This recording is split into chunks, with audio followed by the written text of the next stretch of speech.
Hello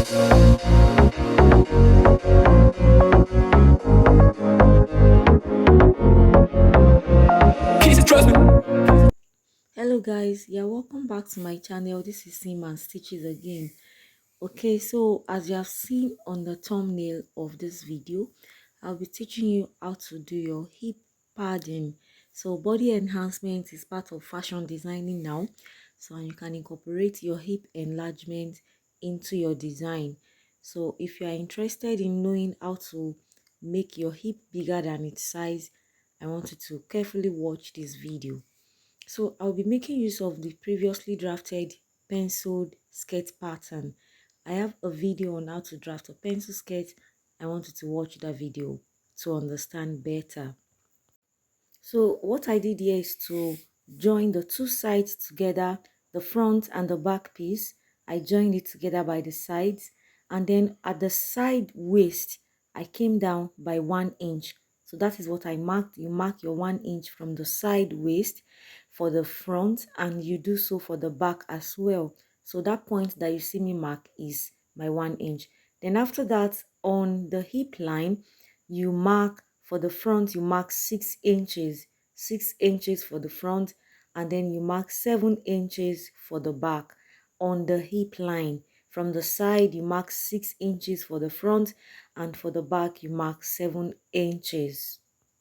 Next, you are going to determine where your butt line is. So I took a measurement of where my butt line is from my hip point, and then I measured 5 inches. So it was 4 inches. I added 1 inch as allowance, making it 5 inches. So from the side of your hip, that is the sideline of your hip, you come down by 6 inches, just as you have seen that I'm doing. You do it for the front and you also do it for the back. You can see what I did for the front there. I connected my 6 inches together.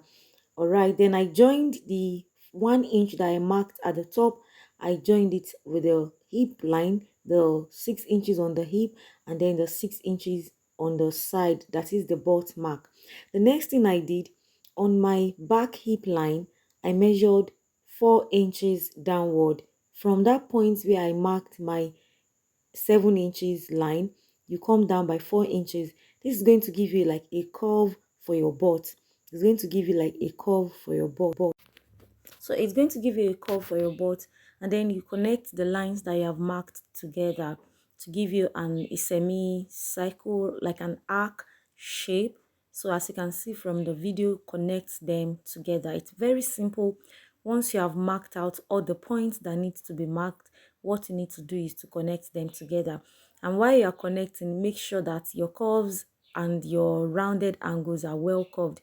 It shouldn't give you a sharp point, so you can make use of your French curve to get the round angle. So as you can see, I went on to do the same for the front piece as well, and I joined them together.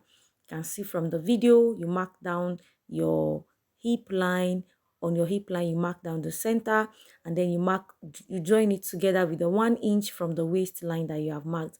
If you notice, I did the back first before doing the front. So this is the front, and then that was the back piece.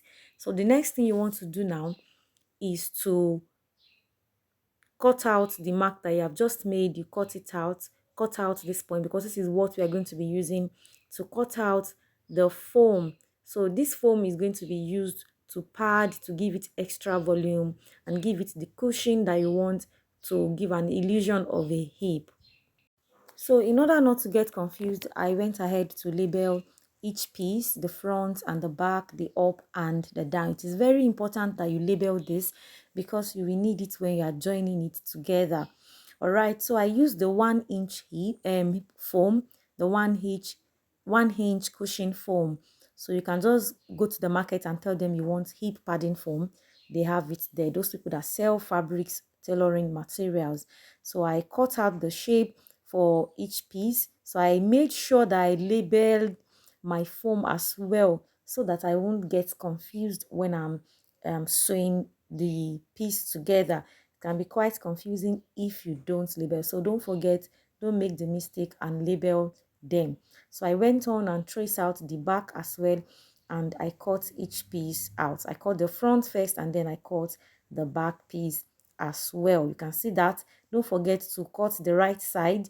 So you flip it over to cut two. You know, you are making one for the front hip and for the back hip. That is for each side you are making front and the back. So instead of cutting two papers, you can flip it over to cut for the front and also for the back, I mean the sides. So I went ahead to cut four. So what you have, I have two papers, but I cut four, two for the front and two for the back, one for the right side and the other for the left side. So that was how I did it. Very easy. You just go ahead and do the same as well.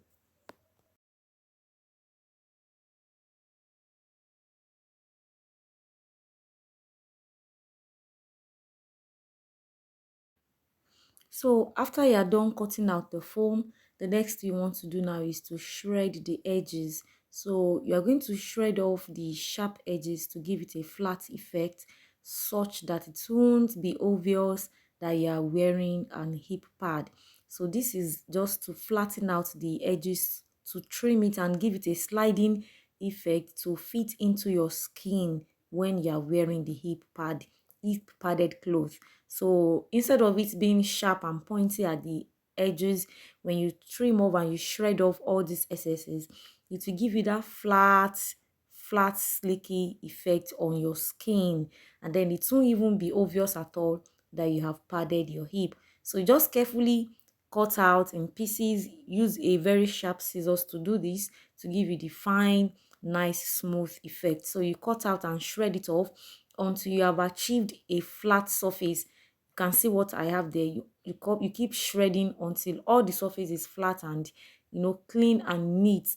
So as fast as you can do it, just go ahead and do that. Do it for each of the pieces.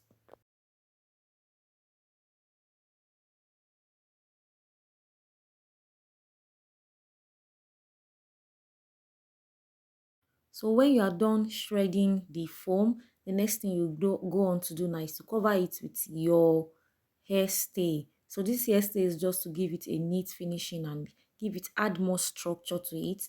So you place it on the hairstay using your ironing, steamed iron. So you iron it out and let it stick. You can see it. Yeah, I just placed it on my hairstay and then I went ahead to trim it out. So you just iron it all around the edges. You cover both sides, the front and the back sides. So you cover it like that, and then when you are done ironing, you trim out the excesses in order to have just your required foam, the two pieces that you need for each side. That is what you have. So as you have done for the right side, you go ahead and do for the left side as well. Very easy to make. Just follow the procedure as you are watching in the video. It's very easy to make. See what I'm doing? So I trimmed out the excesses to give me the required shape. And while you are doing this, also note the part that will be at the top and the down part. Don't confuse it. Make sure you have it all identified before covering up with your hairstay.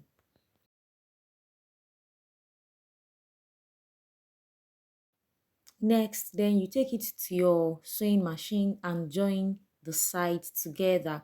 So you are going to join it at the sides. Don't forget, don't join it at the middle. Don't mistake it for the middle. Join by the side, just like the way I placed the pattern when we were cutting it. So that's what you are going to be joining together. Make sure you align it well. The upper part will be joined, the upper back will be joined with the upper front, and then the lower down part of the back will also join with the down part of the front. So make sure that you have it on the side, and then when you are done, you just flip it over. The wrong side will be inside, whereas the right neat side is what you will have visible to you.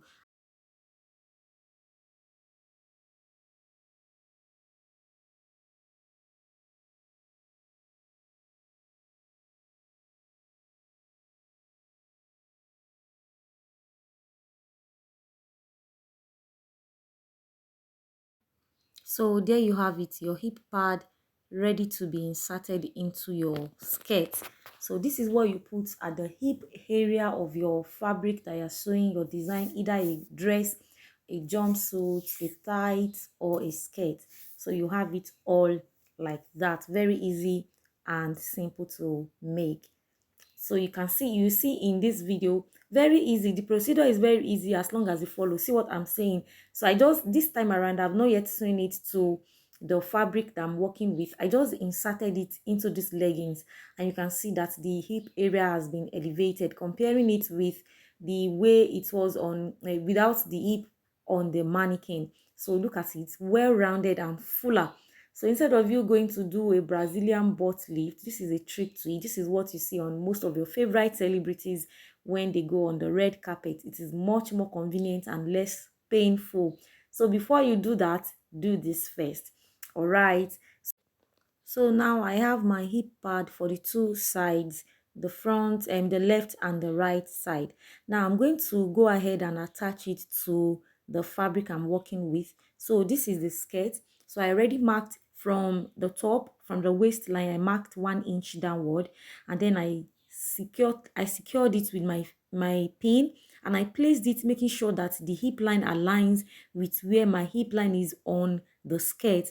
So this is what I'm just doing. I secured the stitches at the side, and then I ran a straight stitch to give it fitting at the side. Very easy to do. Place it 1 inch below your hip line, sorry, 1 inch below your waistline. So that is where you're going to start your placement. You place it inside of the skirt, and then you stitch it all the way around the edges. Make sure you stitch the edges around. You can see what I'm doing there.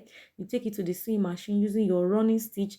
You run a straight stitch round the angles. Very easy, and with that you are done. So after doing that, you just attach your zip, and then you use this as your skirt. It is very easy to do. I hope you understand this thing. I'm going to explain again. You mark 1 inch from your waistline, and then on that 1 inch, that is where you put the waist part of your hip pad on. So from there, you pin it down, and you run a straight stitch around the edges, as I'm doing in that video. Just watch the video carefully. So it's very self-explanatory. So you run the stitches round, making sure that there are no creases and there's no gaping on any side to give you flow. So just go on and stitch it all the way like that.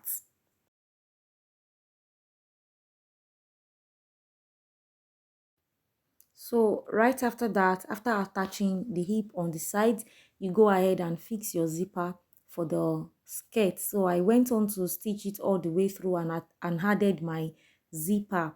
So with that, I'm done. So I just inserted this lining into the main fabric that I'm using. I inserted the lining into the main fabric, the lace fabric. I used the lining to turn it, and then I was done with my skirt. Very easy and simple to make.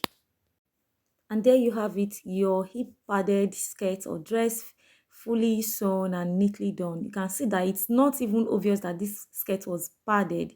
Very beautiful and easy to make. Instead of you doing a Brazilian butt lift, just pad your hip and save yourself the stress, the cost, and the pain. All right, thank you guys for watching this video. Kindly like, share, and subscribe to my channel if you haven't. I'll catch you all in my next video. Bye.